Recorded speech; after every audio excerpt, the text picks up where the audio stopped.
Mae hwn yn prosiect hanesyddol iawn, mae tro cyntaf i'r ddau gwmni theatr cenedlaethol dod at ei gilydd. Felly National Theatre Wales a Theatr Genedlaethol Cymru yn uno.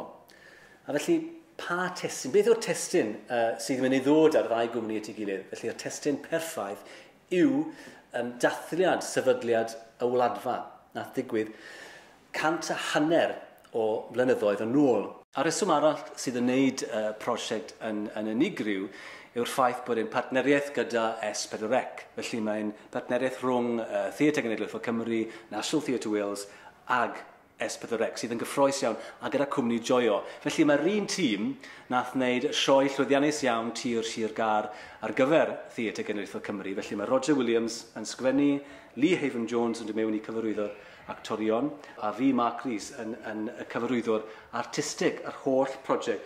A felly mae fe'n gyffroes oherwydd mae'n bwysig iawn bod ni'n mynd i cyfleu beth mae fel nawr i bobl sydd yn byw yn Patagonia. Felly mae'n mynd i ffilmo rheina a dros gyfnod, a wedyn dwi'n mynd i cyfleu wedyn yr hanes anhygoel y chwedl yma mewn safle arbennig iawn, oherwydd mae yna partner arall, sef y Royal Opera House yn Llundain.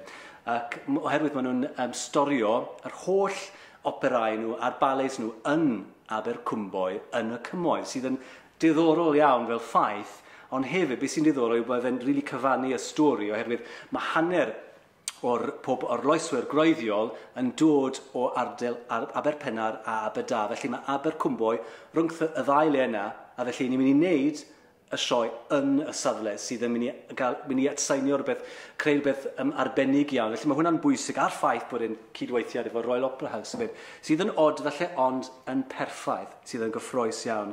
A fel wedys bod e'n bwysig, fi wedi treulio lot o amser 2 flynedd yn ymchwilio, yn archwilio storiau, yn cyfweld â pobl sydd yn o dras gwreiddiol o Gymru, a jyst i clywed y storiau yma.